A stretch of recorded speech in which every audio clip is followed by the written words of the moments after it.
ہم گفتگو کر رہے تھے میدا اور امعاء میں ریاح سے پیدا ہونے والی علامات پر.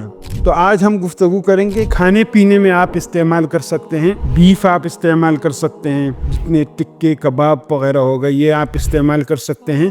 اس کے علاوہ بکرے کا گوشت استعمال کر سکتے ہیں، دیسی مرغی استعمال کر سکتے ہیں، اس کی یخنی استعمال کر سکتے ہیں.